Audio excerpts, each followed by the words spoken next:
So now with the Trump administration in place and the massive corruption that's going on, and all of these corruption, all this corruption that's being, uncovered within the Trump admin, with all of these different money laundering cases, whether it be Paul Manafort or it be Michael Flynn and a bunch of other people as well, Rick Gates and other people that has been going on, and we're still getting into all the money laundering that's happening. There's this sort of false idea that the only person who's corrupt is Donald Trump, or that corruption has started just with this administration, which is totally false, man. We really have a, chronic problem, a chronic illness of corruption within our system, and the beginning of it and the root source of that is due to money and politics. Having money in politics corrupts our system because what happens?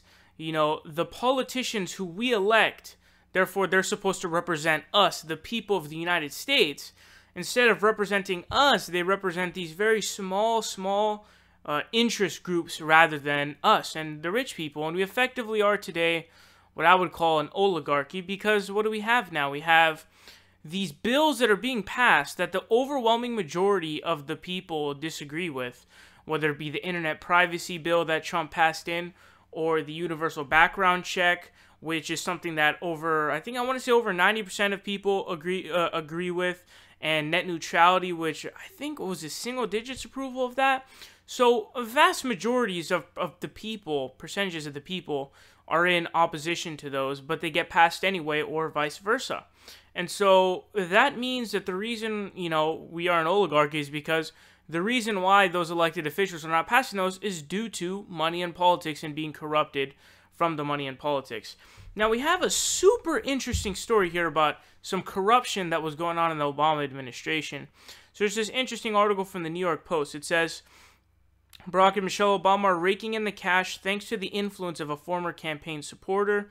The couple last week signed a creative production deal with Netflix that one entertainment industry source said could be valued at more than $50 million. Ted Sarandos, a major campaign contributor for Obama and the streaming giant's creative content chief who oversees an $8 billion budget, helped to broker the deal. Sarandos and his wife, Nicole Avant, bundled nearly $600,000 in contributions to Obama from their friends and associates during the 2012 presidential campaign. The couple is friends with the Obamas, and Avant served as the U.S. ambassador to the Bahamas from 2009 to 2011 during the former president's first term. Her father, Clarence, a music executive, bundled a total of nearly $450,000 for Obama's presidential campaigns. This is the multi-year Netflix agreement in the works since at least March. Calls on the Obamas to produce diverse blah, blah, blah. It just goes on to describe some pretty, useless information.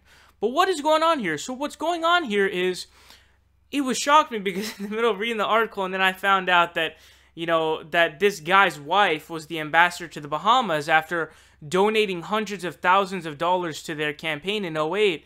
That's fucking big. That's a big deal.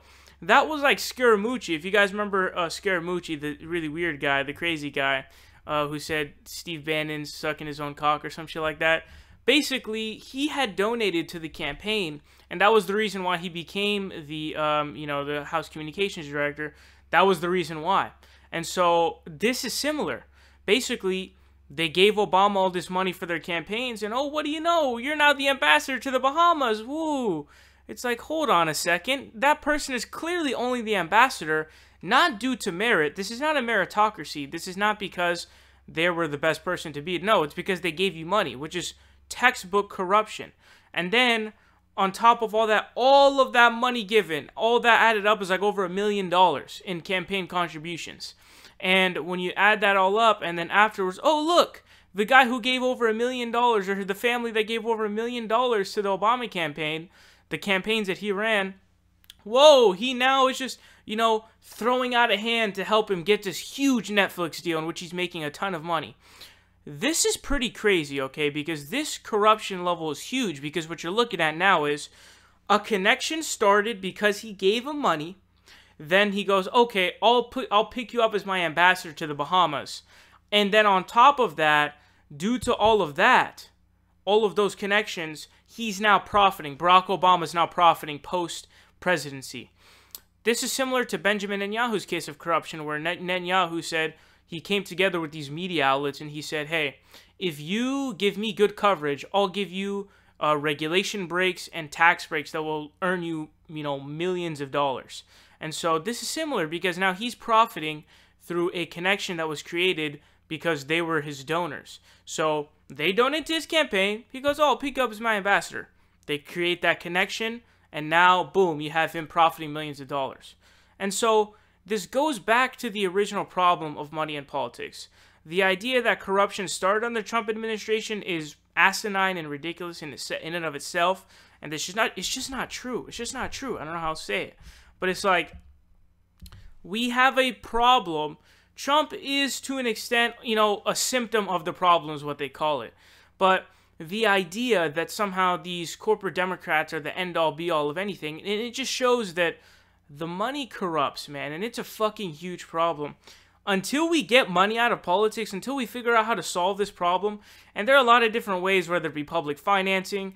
There's also an interesting idea from Ro Khanna, where I think he says that everybody gets this amount of money maximum, where it's a very tiny, amount, or sorry, everyone has the same amount that they can spend on a candidate, which is like $137 or whatever, and so everybody's equal on that ground, and that's not a bad idea. So I'm willing to debate what the solution should be, but one thing that needs to be changed is the Citizens United Supreme Court case must be reversed. That must be reversed because corporations are not people. Because what happens is, if you're saying that money is speech, what you're saying is that some people have more speech than others. They're able to have more speech than others, which is really fucking dangerous. And money is not speech by any means whatsoever. That's honestly a laughable idea in any other area, considering money speech.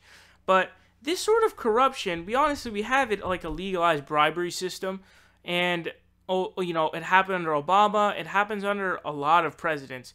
And don't even get me started under Hillary Clinton. Please don't get me started there. And so this is really fucking bad. It's a problem that needs to be solved. It's not, the core root of the problem is not Donald Trump. The core root of the problem is the system, which corrupts everyone, including Barack Obama and other neo-libs that people have to fawn over because he's black, which is ridiculous. It needs to be solved, and we need to solve this problem as soon as possible.